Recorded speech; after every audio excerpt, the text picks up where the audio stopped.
abroad, you have to file for an H1B visa to work there after your OPT expires. So H1B work visa is basically a visa which is approved by the USCIS.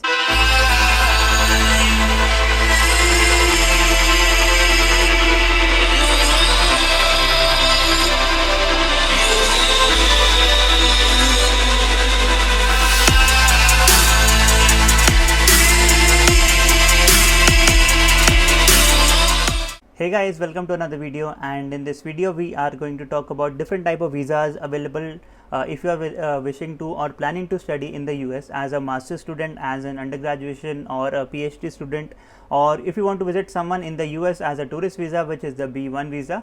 So we are going to talk all about the visas in this video, and this is the right time to talk about it because it is May right now and you must be applying for the visas after you have received your I-20. If you haven't watched my previous video on the I-20, so do check it out. I will be putting the link in the description below. So let us get started.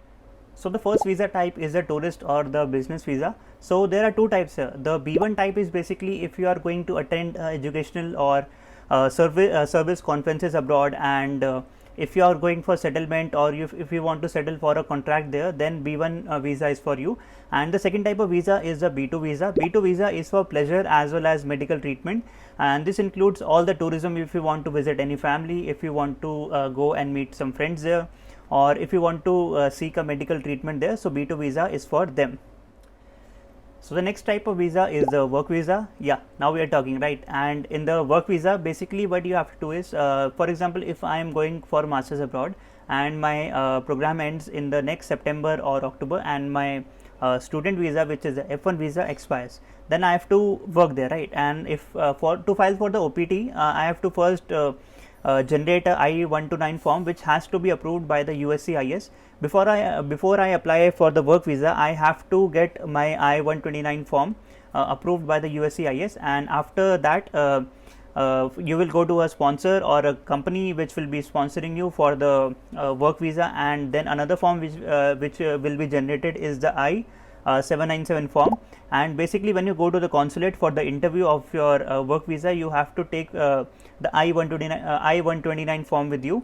So this is basically what work visa is. So let us talk about what are the various types of work visa.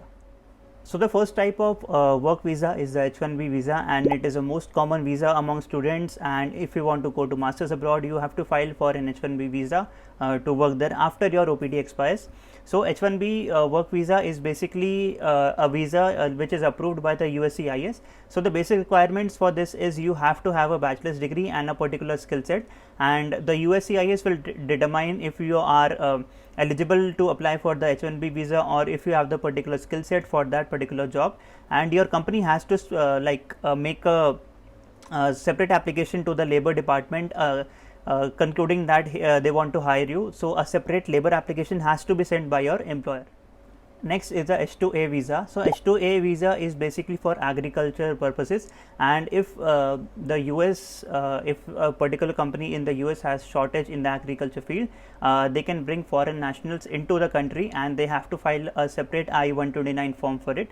The only exception here is Indians are not eligible to apply for this visa.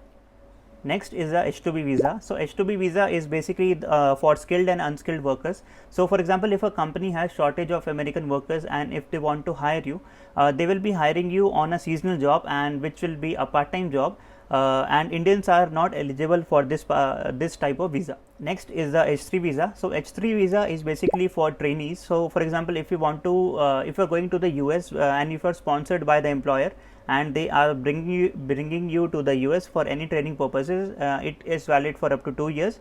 It cannot lead to employment. The visa is only for training purposes.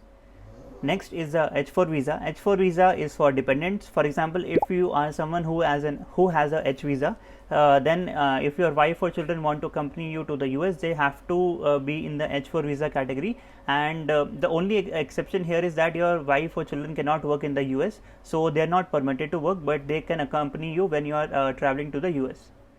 So the next type of visa is the L1 visa. So L1 visa is basically for intercompany transfers. So for example, if you are working in an MNC in, for example, India right now, and they want to transfer you to a parent company of the, like for example, there are many branches of Google, right? And if they want to transfer you to US at the main branch of Google, they have to file for L1 visa.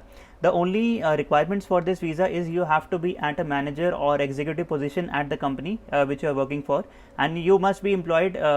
For example, I am applying to the L1 visa this time, so I must be employed previously for 1 year continuously, and if I am not employed previously in the preceding 1 year, then I am not eligible to apply for the L1 visa.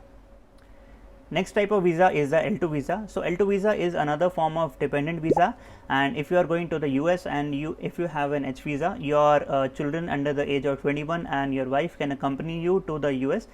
In this case, your wife may be able to work in the US, and she has to file a separate I-765 form, after which if it gets approved from the USCIS, then she or he, I am just taking one gender here, so he or she will be eligible to work.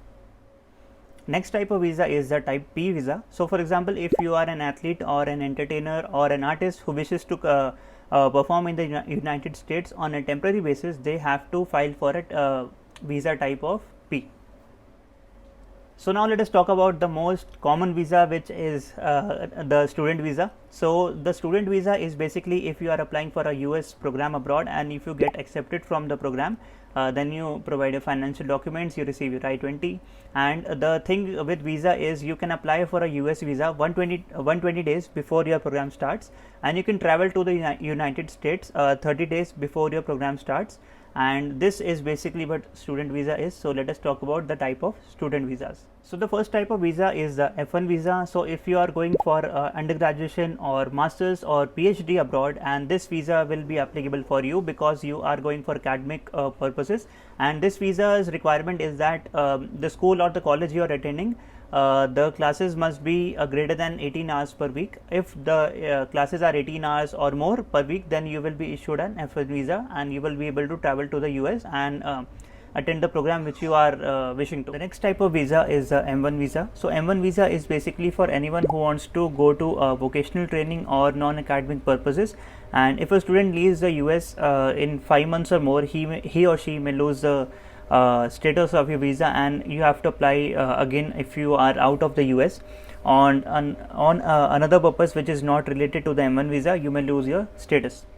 The next type of visa is your exchange student visa. So this is a type of J visa, and in this type of visa you have to, like if you are from India or another country, and if you want to go to an exchange program in the US, and then you have to apply for a J visa, and it has to be approved by the authority first, and all sorts of people can go there. For example, researchers, teachers, students, academic, non-academic, anyone can go in the exchange visa, but it has to be approved by the authority. So the last type of visa is the domestic employee visa, and these visa are of the B1 type, and a lot of people are included in the domestic visa. For example, if you are an employer of the US and if you need a domestic help, you need a B1 visa, and if you're going to the US, you may be one of the following. For example, you may be housemaids, valets, footmen, cooks, butlers, chauffeur, nannies or gardeners, and you are eligible for the B1 visa. So this is it for the video, guys. Thank you so much for watching this video, and I hope you get an understanding of what are the various visa types available in the US. And my blog post is also available on my site rsmblogs.com, where I have basically I have converted this video into a text form, and you can read my blog there. So thank you so much for watching, and in the next video I will be talking about the DS-160 form as well as how to fill the DS-160 form. So stay tuned, and if you like the video, do give it a like and subscribe the channel if the content is relevant to you or not. Then thank you so much for watching. मिलते हैं next video में. Bye bye. Coming for the throne.